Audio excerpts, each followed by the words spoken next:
Prince Esper Esperovich Ukhtomsky, the 26th of August. O.S. the 14th of August, 1861 to 26 November 1921, was a poet, publisher and Oriental enthusiast in late Tsarist Russia. He was a close confidant of Tsar Nicholas II and accompanied him whilst he was Tsesarevich on his grand tour to the East. Family. Ukhtomsky was born in 1861 near the imperial summer retreat at Oriental. His family traced the lineage to the Rurik dynasty, and had been moderately prominent boyars in the Muscovite period. His father, Esper Alexeyevich Ukhtomsky, had been an officer in the Imperial Russian Navy during the Crimean War, and had been present at the siege of Sevastopol. He went on to establish a commercial steamship company with routes from St. Petersburg to India and China. He died when the young Esper was 7. His mother, Yevgenia Jenny Alexeyevna Gregg, was descended from the Greggs, a long line of admirals of Scottish origin, notably Samuel and Alexei Gregg. One of Esper's relations, Pavel Petrovich Ukhtomsky, served as a vice-admiral of the Pacific Squadron in the Russo-Japanese War. Early life. Esper was privately educated by tutors during his early years, and traveled to Europe on numerous occasions with his parents. He received his secondary education at a gymnasium and went on to read philosophy and literature at the University of St. Petersburg. He graduated in 1884. Winning a silver medal for his master's thesis, a historical and critical survey of the study of free will. It was during this period that he began to dabble in poetry, which was published in a number of Russian periodicals. He got a job in the Interior Ministry's Department of Foreign Creeds, and traveled to eastern Siberia to report on the Buryats. He then went on to travel as far as Mongolia and China, reporting on frictions between Russian Orthodoxy and Buddhism. He also took note of the effects of Alexander III's policies of Russification. He would later write reports criticizing the overzealousness of the local Orthodox clergy in attempting to win converts, and express tolerant views regarding Russia's non-Orthodox faiths. Ukhtomsky was also passionate about Oriental culture and arts. He was the standalone figure in Russian establishment to proclaim himself Buddhist. During his journeys he amassed a large collection of Chinese and Tibetan art that eventually numbered over 2,000 pieces. They were displayed in the Alexander III Museum in Moscow, now the State Historical Museum, and were also exhibited at the Exposition Universelle in Paris in 1900, earning Ukhtomsky a gold medal. Rising fame and the Grand Tour. Ukhtomsky's activities attracted the attention of the Oriental establishment active in St. Petersburg, and he was elected to the Imperial Geographical Society and began to advise the Foreign Ministry on East Asian matters. His expertise in Eastern matters and his high social standing led to him being selected to accompany the Tsesarevich Nicholas on his grand tour to the East.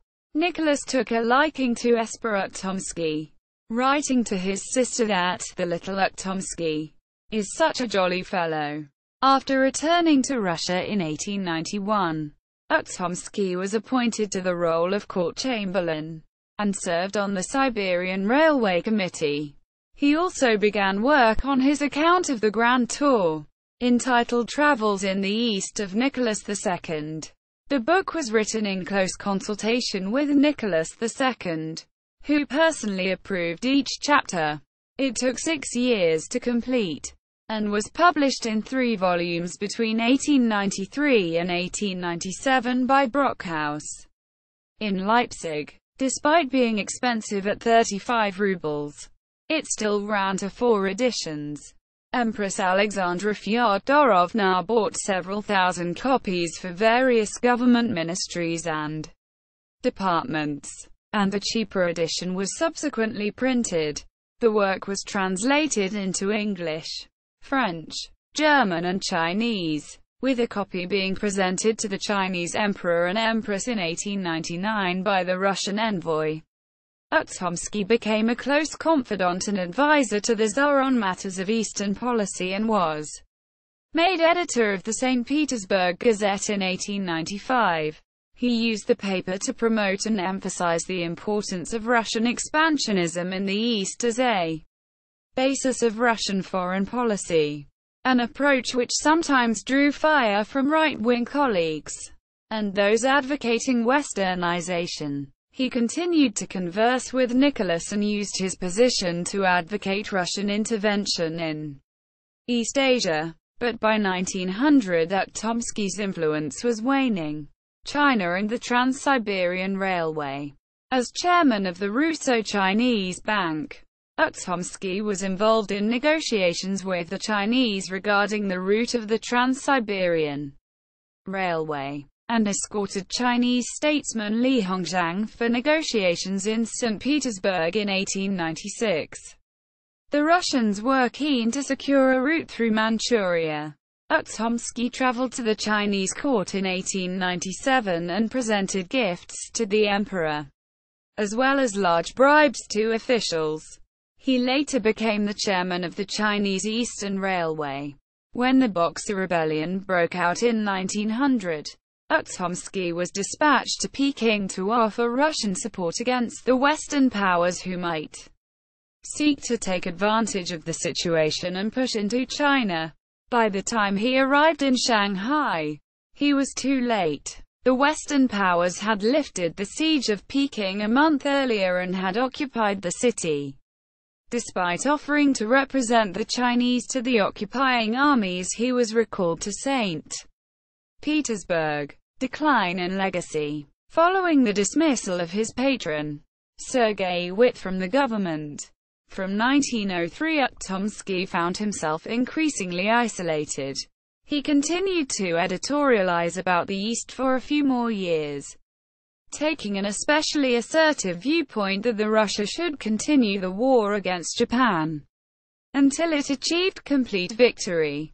Although he remained active within St. Petersburg's Orientalist community, he mainly concerned himself with editing his paper, which he did until the fall of the Romanov dynasty in 1917. He would remain an important social figure far beyond Eastern affairs and his editor's duties, becoming a household name in the house of Leo Tolstoy, and through him establishing ties with Doukhobor leader Peter Vasilovich Veregin.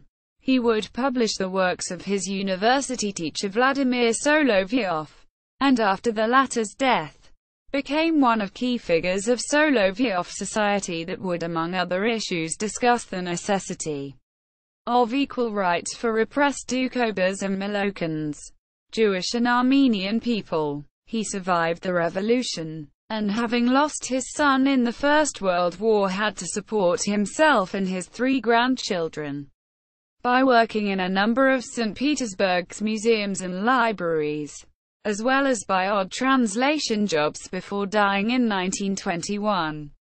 His collection of art was taken from him by the Bolsheviks in 1917 and now forms a significant part of the East Asian holdings at the Hermitage Museum in St. Petersburg, as well as some other museums.